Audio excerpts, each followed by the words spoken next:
नमस्कार, नादिर टीवी देख रहे हैं आप और मैं हूं आपके साथ नैन्सी शर्मा। और चलिए बुलेटिन की शुरुआत करेंगे इस वक्त की बड़ी खबर के साथ में, जो कि भोपाल से सामने आ रही है। दरअसल सीएम डॉक्टर मोहन यादव ने समीक्षा की पंचायत और ग्रामीण विकास विभाग की। उन्होंने समीक्षा की है स्कूल शिक्षा विभाग की भी उन्होंने समीक्षा की, जल संसाधन विभाग की भी समीक्षा की और योजनाओं के क्रियान्वयन की इस दौरान जानकारी दी है। तो सीएम डॉक्टर मोहन यादव ने समीक्षा की।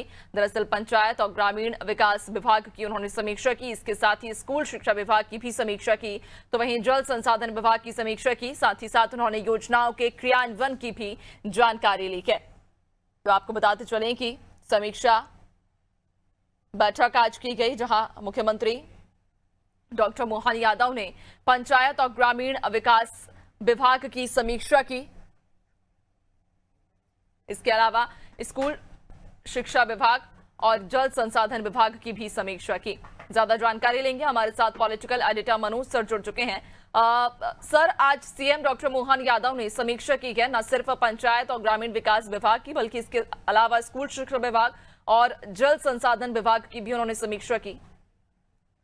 देखिए, ग्रामीण पंचायत विभाग की सबसे पहले समीक्षा हुई थी, उसके बाद स्कूल शिक्षा विभाग की।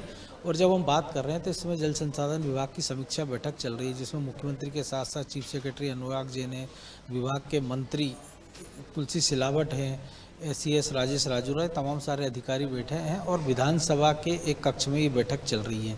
इसके पहले हमने देखा था नगरीय पंचायत विभाग को लेकर, ग्रामीण पंचायत विभाग को लेकर जो बैठक हुई थी, उसमें प्रहलाद पटेल थे विभाग के मंत्री।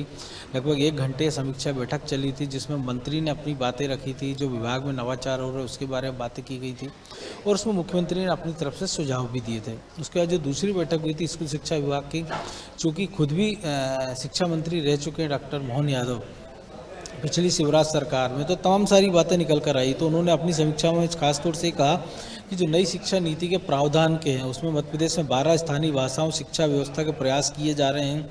जहां पर शिक्षकों की कमी है, वहां पर ये तय किया जाए कि इनकी कमी कैसे दूर की जाए। इसके साथ ही स्कूलों में नामांकन, पाठ्य पुस्तक वितरण, साइकिल वितरण की उन्होंने जानकारी ली कि आखिर अब तक कितना इसका वितरण हो गया। इसके साथ ही पिछले वर्ष की तुलना में 120% नामांकन हुए निजी विश्वविद्यालयों से और अधिक छात्राओं में नामांकन हुए। यानी जो सरकारी कॉलेज हैं वहाँ पर नामांकन का रेट निजी कॉलेजों से पिछले वर्ष की अपेक्षा ज़्यादा रहा है। इसके साथ ही बालिका शिक्षा और छात्रावास पर चर्चा हुई है और जो ड्रॉप आउट रेट बढ़ रहा है लगातार बच्चों का, खासतौर से लाडली कन्याओं की बात करें कि जो मुख्यमंत्री कन्यादान योजना है या मुख्यमंत्री लाडली बहना योजना है, उसमें जो बच्चियों को शामिल किया गया तो उनका ड्रॉप आउट बहुत ज़्यादा है, उसको लेकर इस बैठक में चर्चा की गई।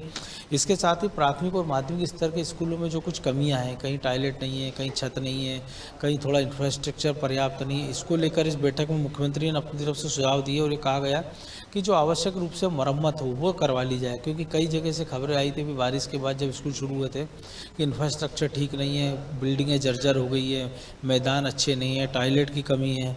इसके साथ ही मुख्यमंत्री ने भवन एक कक्षा एक की तर्ज पर ये कहा है कि जो कई सारे ऐसे भवन हैं जहाँ पे पर्याप्त संख्या में छात्र नहीं है, या कई सारे कॉलेज के भवन ऐसे जहाँ पर्याप्त छात्र नहीं हैं और उनके कई सारे कक्ष खाली हैं, तो वहाँ पर जो बचे हुए छात्र हैं स्कूल आसपास के, उनमें उसके शिक्षण की व्यवस्था कर दी जाए। बिल्कुल, यानी कि आज समीक्षा बैठक थी जिसमें मुख्यमंत्री डॉक्टर मोहन यादव ने पंचायत ग्रामीण विकास विभाग की भी समीक्षा की। इसके अलावा कई और विभागों की भी उन्होंने समीक्षा की है। इस दौरान मंत्री प्रहलाद पटेल ने भी अपने विभाग से जुड़ी हुई तमाम जानकारी, फीडबैक उन तक पहुंचाया। बहुत शुक्रिया आपका जानकारी साझा करने के लिए। तो बताते चलें कि पंचायत और ग्रामीण विकास विभाग की समीक्षा की गई, जहां मंत्री प्रहलाद पटेल के साथ लगभग 1 से 1.5 घंटे तक ये समीक्षा बैठक के दौरान चर्चा हुई और इस दौरान उन्होंने फीडबैक भी दिया है।